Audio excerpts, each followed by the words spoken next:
Welcome back, ladies and gentlemen, to episode 7 of The Buzz. Joining us today from the men's soccer team is going to be Bryce Kuberek and Wiley Eubank. If you guys would go ahead and tell us a little bit about yourselves.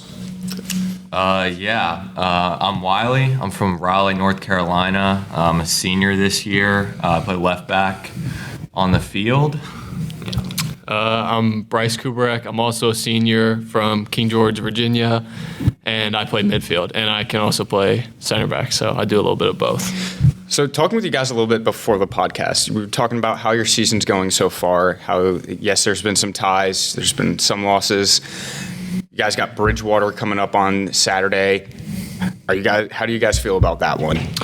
I think, we're pretty confident. We've picked up some ties, but it's going to be like that. Like the ODAC, at least for soccer, it's probably one of the most competitive leagues in the nation. So, every game is going to be a scrap, So sometimes you're going to drop points and you're going to go through highs and lows, but I don't think we ever lose confidence because we know we can win every game we go into. Like we've sized up against the big boys like Lynchburg, WNL, and Valwez and came out just fine. So I don't think there's any game we go into where we're thinking, oh man, these guys could give us a hard time. We're looking to win every game. So it's the same for Bridgewater. We have the same mentality. We're going to go in there, give it our all, and we're going to come out with 3 points. So. Yeah, I'll just echo what Bryce said about the mentality. I think that's the biggest thing with our team. We have a great mix of a lot of seniors and older guys contributing big minutes, and then also a lot of young guys, freshmen that have just come into the program this year and hit the ground running. So with that good mix, it's all about the mentality. And if we're sharp, I don't think there's any team that we're scared of, or we don't go in thinking we're not winning this game. Good answer. Is that mentality something that you guys come up with as a team, or is that something that Coach Evan and Coach Josh are kind of pushing on you? I think it's a mixture of both. I think Coach Lux is super, I think, about the mental side. When we go into games and we didn't play the best, he comes out, it's like he's saying, it's not that you guys aren't skilled, it's a mental thing. It's just if you guys want to do it. So I think his thing is if you can really master that mental side, then you can do whatever you need to do. And I think then that trickles down to us. We hear it from him, and it really makes us believe he's right. And we need to instill this in everybody, make sure everybody's on the same page and thinks the same way. Because if that happens, then it's just going to make it easier to get the job done.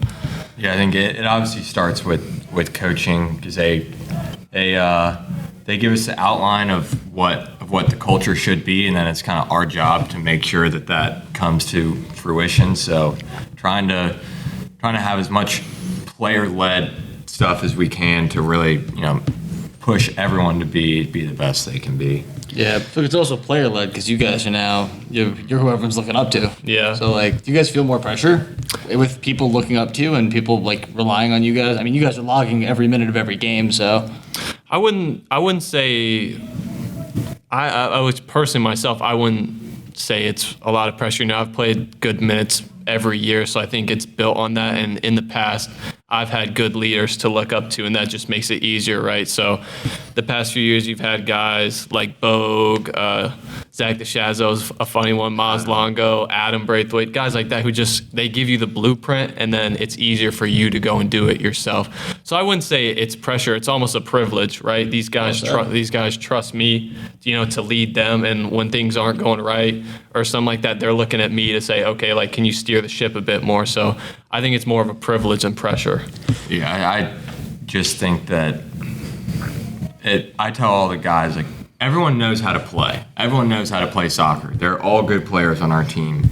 So when you start from that brings the floor up to a certain level, and then from there, it's about the mentality, the making sure we're all on the same page, we're all moving towards the same goal, and that's not really pressure. That's just being a part of a team, which obviously we've done our whole lives. That's being good teammates. That's the little things, filling up water bottles, picking up balls, that sort of stuff. And that's not very hard. That's controlling the controllables, and then everyone else knows how to do their job, how to help the team, and we just move forward.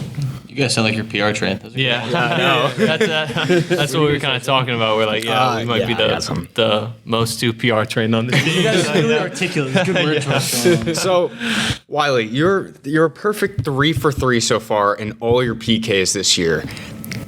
Are you intimidated at all, like just one-on-one with the goalie, or do you think in your head like, I'm one-on-one with a goalie, I'm going to send this straight into the back of the net? Not really intimidated. My mom loves to bring this up. I've missed one. This is the quality content. I've missed one penalty kick in my life in U11 in a tournament. U11? That was still haunting. It was great. It was bad. And so from that point forward, I haven't missed one since. And I'll knock on this wood. And I don't think I'm gonna miss. It's really it's better than any shot you're going to get in the game, unless it's an open goal, obviously. So, how can you feel that much pressure? Like, it's one-on-one, and realistically, the keeper is at a distinct disadvantage from the taker. Yeah. So I'm not really too worried about it. Yeah, I'll give him his credit, too. It's a lot about confidence, right? And, we're 0-0 at Lynchburg. Unfortunately, we missed one against Averett. Kevin's not on the field, who was our PK taker, so now it's Wiley. And, like I said, big game, 0-0 Lynchburg. We get a PK, and I grab the ball, and I just hear Wiley, from behind me. He's like, give me the ball. Let's go. So awesome. From that moment, I was yeah, he's scoring. He's already got the confidence. That's all you really need. So, yeah, we back him every time he steps up to the spot. So it's good to have someone like that. You guys give him the confidence, too, because, if it were me, and I know that – how many guys are on your roster, give or take? 40-something. Say 40-something. That's got to be a good feeling for you. There's 40-something guys, all right, PK, Wiley, this is you. You got to feel like the man in that moment. It is a good feeling. As a defender, it's nice to get a few goals. Yeah. It's hard because I talk with him about your guys' Player of the Week awards, and for defense, there's no counting stats for you guys. It's very hard to pop up for anyone who plays. It's hard to pop off the page. Yeah, it's mostly keepers, really. You have two good games, maybe keep 2 clean sheets, it's automatically probably going to your keeper. No matter what you do to stop what's coming at him, he's getting that clean sheet, so he's probably getting it. More than anything, the back line just that is maybe the biggest spot on the field where it is everyone fighting and clawing for everything together. Bryce talked about how good the ODAC is. You have to scrap for every little tackle, every little block you can get on the ball, every time you can nudge someone with your shoulder. And that really is an entire back line thing, an entire team thing. It starts with the forwards helping, sprinting back to help us. We win the ball, we're looking to go. It's the defending is not about any one person. It's about everyone on the field. Yeah, and I like how you mentioned, it's kind of hard for those awards, but you got to be okay sometimes with being that unsung hero, doing the dirty work and not sometimes getting the recognition for it, but it's what you got to do to win games, and, all the guys on our team are willing to do that, so. Dude, I know you guys turn defense into offense. I broadcast your game sometimes. You probably hear me. I'm not super educated in soccer, so I'm not very analytical with you guys. He's probably better. But the amount of times we've said, and even using the words in your release, is relying on that defensive line, the defensive line that you guys have has been words that he said, words that I've said, words that have come up in our releases over and over and over. You guys are the ones turning defense into offense, but there's just no recognition really. Yeah, and it's you need that back line because at the end of the day, if you don't give up chances, you want to win games, but if you don't give up chances, you can't lose games, right? And I think that's the most important thing, right? If we're tight defensively, if we're all doing our job, the worst that can come out of it is a tie, right? And we can look at ourselves and say, okay, we did our job and we gave these guys a rough time and we frustrated them. So. Yeah, that starts with Coach Lux. He takes so much pride in he loves really that. Yep. He's the believer in defense. Yeah, he's a big believer in organization back there is going to win us games, and he preaches it every practice, every time before games when we're doing defensive oriented stuff. He's just harping on it. If you do this right, you will win the game. So I think he takes a lot of pride in it, and that helps us take pride in it. Okay, this isn't some small part of the game. We really need to focus on this. Yeah, I know he's talked about it. Coach Lux has really talked about it, and then you guys have said it multiple times. the ODAC and men's soccer by far is top to bottom the best conference. I think out of all the sports that we have, like there's no easy game against any of those teams. So I think the back line's important because, I mean, even for the region game, I mean, they had some really, really good attacking players, like guys that were studs. Like, how does that feel going into every game? I think knowing that, there's no gimme game on there that you guys can play maybe 50% and still win the game. I mean, like with the Averts, the Guilfords, all those teams. Yeah, I think like in some ways it makes it a little easier. Like you know what you're getting. There's no surprises, and if you are surprised, that's on you because you shouldn't be. Like all of these ODAC teams, they all have really talented players. Like the Virginia, like this part of the East Coast has so many talented players in high schools and clubs that they come to schools like ODAC schools and they're really good players. So you can't be surprised by how good a team is, and you shouldn't be. And that's just what we gotta keep in mind every game. Yeah, I think it also just makes it a little bit better. Like that's why you play at this level to play good teams, right? You don't want to. It's fun sometimes to stat pad a game like 10-0, 5-0, but like that's not what you're looking for, right? If you want to win hard games, big games, because it just makes you feel better at the end, right? Knowing you earned it and like, okay, like we're beating quality opponents here. We're not just beating up on some, bottom of the barrel team. So, but then again, on the other hand, it's like, you give any team a slight little chance, they could nick a goal 1-0 and then you lose that game. So it's kind of, you got to watch out for it, but it is also rewarding when you get the win at the end of the day.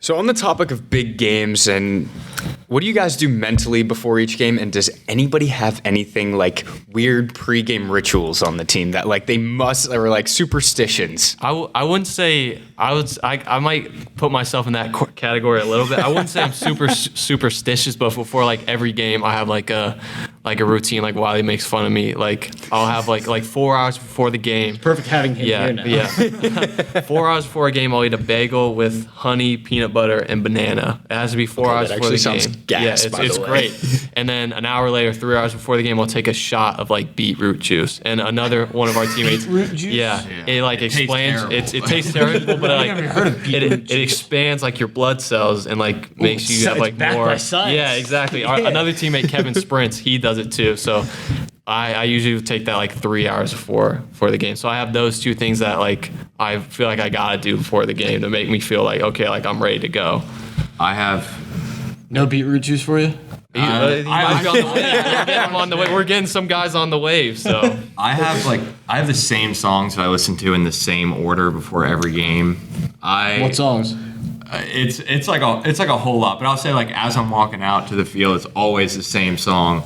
It's "War With Us" by NBA YoungBoy like the whole time, and then it's not off memory. yeah. Because I told her I'd give her a shout out, and because we love her, we all have our routine with Yaz before the game. Like she's awesome, making sure we have everything we need to make sure that we can go play.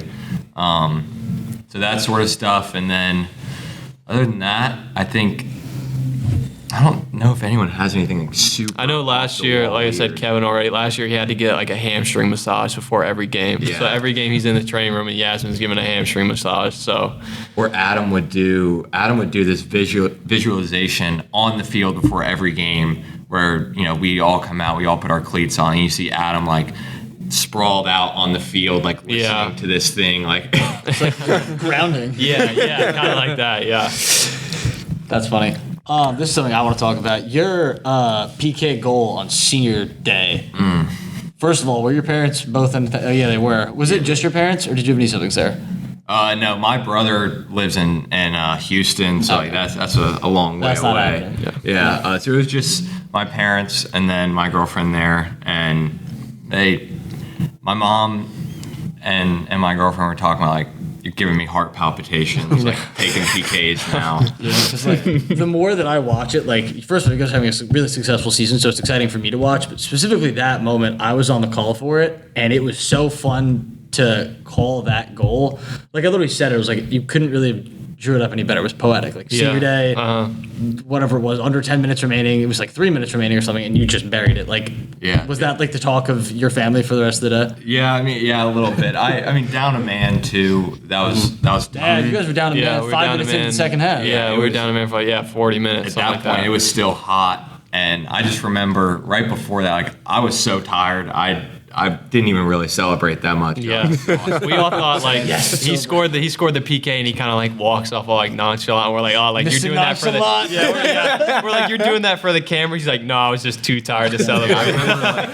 Like probably 3 minutes before the PK, Coach Lux was looking at me. He's like, "You need one? You need a sub here?" And I was like, "No, I'm good. And I just like kept playing through it, and then we got it, and like I scored, and I was so tired. And then I looked up, and there's still 4 minutes on the clock. I'm like, all right, we got One more stand. Yeah. But I will say, like, after that red card happened, defensively You guys got and like better. just all around as a team, it just looked like you guys elevated your play. Yeah. And it was super cool to see. Is that just the mentality of being down a man? I think before that, I feel like for most of that game, we kind of had them on their heels, right? They were kind of sitting in, and we were attacking most of the time, and then we get that red, and it's like, well, we can still beat these guys a man down, so we just have to elevate the level because we got to make up for having one last man.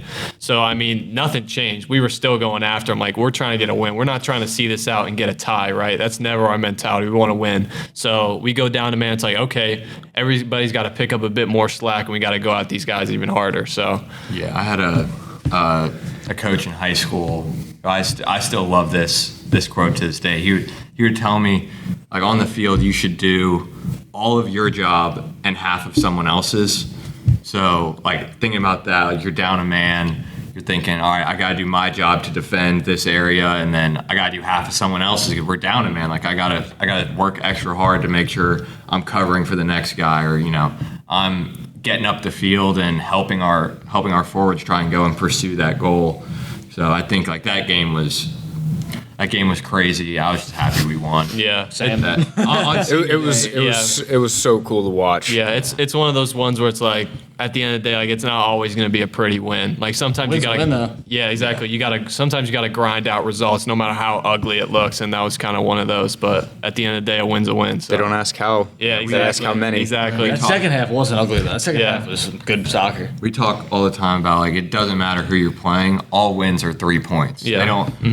The ODAC doesn't go back at the end of the year and that one add a was close. point. Yeah. That was competitive. Yeah. Add a point because you got a good win, or take one away because you lost to someone who's lower in the rankings than Yeah. you. Like that's not how it works. Like every game is 3 points, and when you go in there like thinking like that, it just like puts extra importance and like lets the team know like it's time to go. Yeah.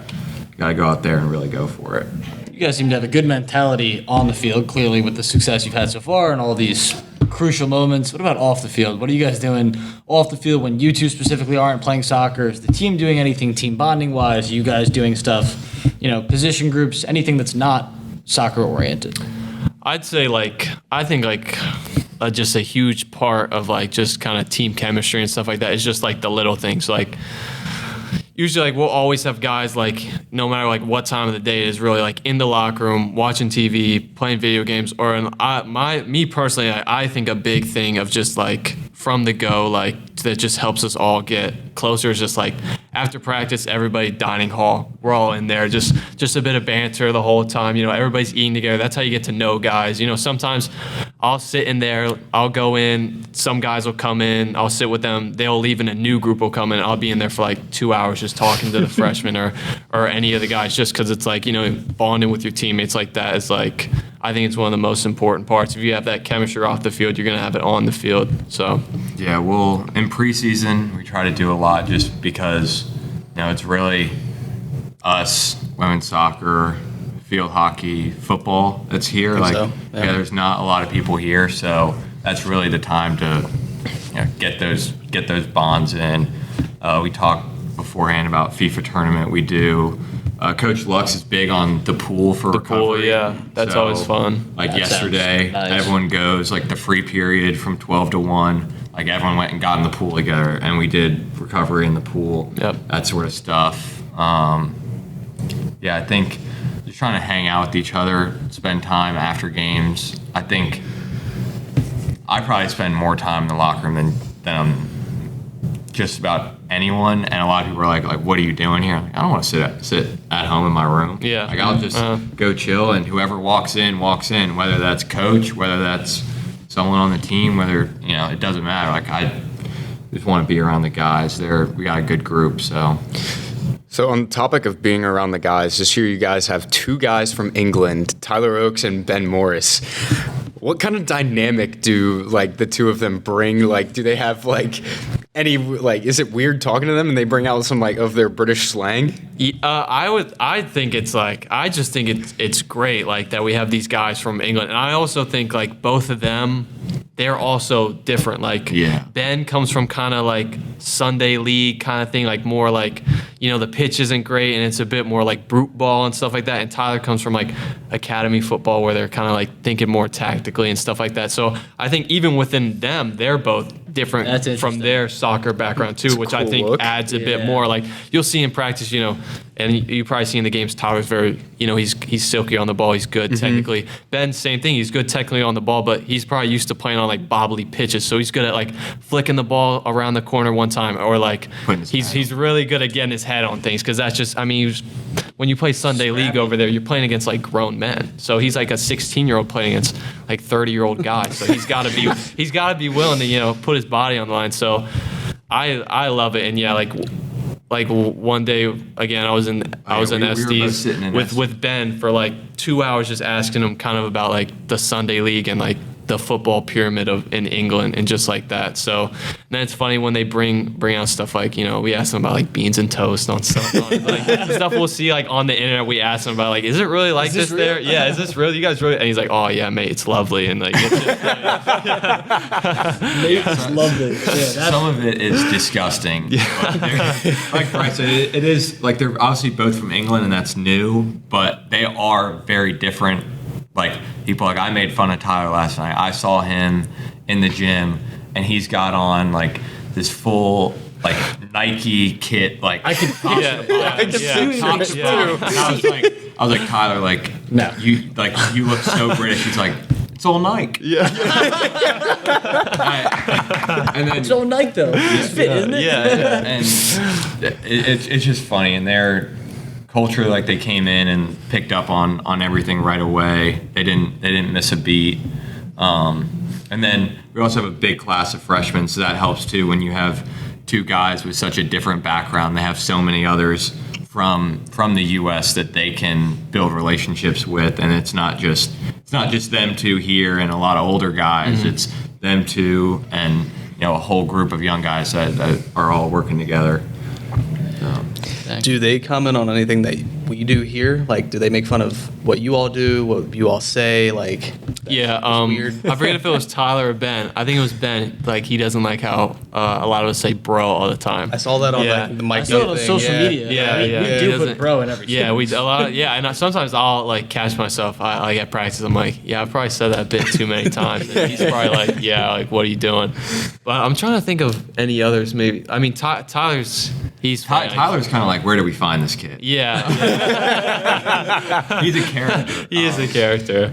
Yeah, he, I'm trying to think of what he does. Oh, it's so funny. At Estes, it's all you can eat, right? You can get whatever you want. There's so many plates. Tyler refuses to get 2 plates. He will get 1 plate, and he will stack all of his food on an entire plate. It doesn't matter how much food he's got. He's got chicken, broccoli, noodles, pizza, breadsticks, just stacked just on 1 plate. He doesn't get 2 plates. It's 1 plate, and we're like, Tyler, this is America, dude. Yeah, we're like, Tyler, you can get another plate, and he's like, it's 1 plate, and he's got. He loves the dessert section at Estes. They got a big sweet tooth. The Estes sugar cookies are probably his biggest bites. Yeah. Does the dessert go on top of? No. Yeah, I think we'd have to. Salad, noodles. I think we'd have to draw the line there. Yeah, we'll say Tyler, why are you getting dessert? We have a game today or something at lunch. He's like, it gives me energy. He's like, it's just 3 cookies. Yeah, it's just 3 cookies. So we actually, it was the Virginia Wesleyan game. His mom was in town, or his parents were in town. I think it was Ben's. Yeah, Ben's Ben. Or it was parents. Ben's? Yeah. Ben's So parents. Ben's parents were in town. She pokes her head into the press box real quick and looks at all of us and is just like, who does the commentary? And then she's like, I love watching you on the telly. And just dropped telly so casually, and Yeah. it caught me so off guard. Sometimes I wish I said Telly. Yeah. Yeah, that was really cool. I think they just left today. Or I think it was It was either They came to our game. Yeah. It was yesterday. I think it was They came to our yesterday they left. game at WNL on Wednesday and left. They were here for. They were here. I think they came for the EMU game. Oh, They was were after here right EMU. before the EMU game. So it was EMU, Valdez. Virginia Wesleyan, Guilford. And Guilford, so they got yeah. to see 4 games, which is super cool. Wow. You know, it's not awesome. every day that you get to come all the way across the ocean. And I know for Ben that had to be really encouraging. Yeah. Yeah. Had to be nice. So, Especially he got a few minutes in that Valdez game, so I bet it was Really nice well. for. Yeah, he played really well. He he came played on, great. played great. So I bet that was nice for him and also his parents to be like, yeah, this is nice. Like I get my kid getting a few minutes and like he likes it here, and all the guys enjoy having him here. So I think that was good. He came pretty close to scoring in that game, too. He almost grabbed Yeah. one. Yeah. Do you guys do any intramural sports? I've done. We were talking about this a little bit before. The soccer team. Every year we usually do intramural flag football. We would call our name. We were the Hmong Babies, and a lot of times MUNG Hmong? Hmong Babies. Well, it It was Liam. I a think. guy on our team graduated my freshman year. He took Chinese, and I don't know why that's funny, but it was like his Chinese name was like Meng Li or something like that. And so we started. So like, obviously, I wasn't part of the creation because it happened. Yeah, it happened I got before our here. time, yeah. It's like we got here and the name was Hmong Babies and it wasn't changing. Yeah, it's not changing. So it's gonna be. It was Hmong Babies last year. It's gonna be Hmong Babies this year. So, and then I've done intramural water polo, Yeah, we did which that. is pretty fun. That one's always exciting. Are you better at water polo or flag? What are you better at, and then which one's more fun? Okay, that's a good question. Yeah. It could be the same, but I definitely. You know, I played a good amount of football back when I was younger. So I'd probably say I'm a little bit better at flag football, but I think water polo is more fun. It's just like you're in that inner tube, just like struggling to move and trying to block Yeah, nothing shots. seems entertaining like struggling to. Yeah, and it's just the best. Like, cause I remember the first time we talked about it a few times before. Adam Braithwaite, he was like, "Do you want to be on our water polo team?" I was like, "Oh yeah, water polo." Like I played water polo before. I thought it was just like regular, like you're in the water. And I get there, I'm like, "What are these inner tubes for?" He's like, "No, you're in the inner tube." And I was like, "Oh god." And you gotta know the strats. They've got a yellow inner tube and they've got a black inner tube. The yellow ones are a bit smaller, more pumped up. They're easier to move. Like you're a little bit more upright in it, and you can kind of maneuver better. Move better. Why would not everyone? Well, there's only a so limited many. amount, so you gotta get there a little earlier so you can get I'd the be getting yellow there, like, ones. hours early with my yeah. warm-up. Well, you gotta get there a little early. You and guys then- can't be giving away your strats, I though, know. because women's soccer's really I into know, water polo as well. Sometimes they make you share them a little bit, and then they'll be like, "All right, some of you guys got to jump in a black inner tube," and you look around, you're like, "Yeah, I'm not doing it. Not doing it." I'll say kickball. We dominate kickball. Kickball's fun. Like, You guys just have a men's soccer kickball. intramural it's team? like a lot of the men. It's like a few of our friends who aren't on the soccer team, and then a lot of soccer guys. And we've won 2 years in a row. I'll give a little shout out to we were just talking about Tyler Oates and Ethan Johnson. They won ping pong intramural the other week, so they're intramural Okay. champs on that one. So Okay. give them a little ripple. Shout out Tyler and Ben. That's fun. Both soccer and it's not soccer, water polo and kickball. When you have Adam shooting, he's a goalie. He throws Yeah. it all the time. yeah. He scored the most goals of anyone. Then Yeah. in kickball, like he was striking people out in kickball because they couldn't kick his pitches. Yeah. It was pretty funny. I don't know if this sounds out of pocket. Like I played tennis, so people are like, "Oh, you must be good at pickleball because it's a racket sport."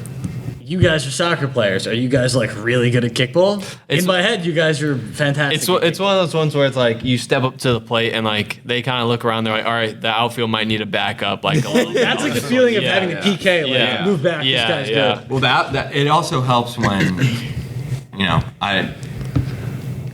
not to sound. I mean, we're more in shape than a lot of people. Just You can toot it. just by like the nature of our sport. So like, even if they're backing up and we got to kick one to the infield or like just in the outfield, like most of the time our players are fast enough that they just get to the base before anything happens. And they had to outlaw. I think it was. They had to outlaw steals. My sophomore I year, do we were remember allowed that. to steal, and we just stole like every base. All the way. And then last year, we weren't allowed to steal bases, which made it like a little harder to score. But yeah, Have you guys won? yeah, we've won 2 years in a row. Okay. So yeah. So going back to where you were just saying, like it's like move back. It's like that feeling in like elementary school where Yeah, it's like you're yeah. out at recess and it's just like, Yeah. oh, this guy's got a leg. Yeah. Back up. It's a like, little bit. Yeah. This guy's good. Yeah, it's kind of the same thing. So Does intramural kickball and water polo, does it overlap with your season at all? no, they're out of. I was They're gonna out say, of. you guys are probably working soccer 24/7. Yeah, no, there's no, well, other than like, obviously, like I said, Tyler and then one Yeah. ping pong, it's not really too physically demanding, but yeah, we can't really participate in intramurals during the season, but out of season, yeah, we have free reign, whatever really we want to do, so that's nice. Fun. I mean, we're lucky here. Like, there's so many good intramural sports that are just like. Yeah, there's that make it- intramural wall in Yeah. Yeah, It's- So they're really fun, and even if you don't win, you're just out there messing around. Like in water polo, sometimes you don't even win a game, but your boy looks stupid in the team. not laugh. Just as fun. And cool. Pretty good. Yeah. Yeah. All right. Thanks for taking the time to join us. Thank Yeah, you. no problem. Of course, Yeah, it was fun. Thank you for having us. This has been The Buzz, episode 7 with Bryce Kuberek and Wiley Eubank. Look forward to seeing you guys next week. Awesome. Thanks, guys.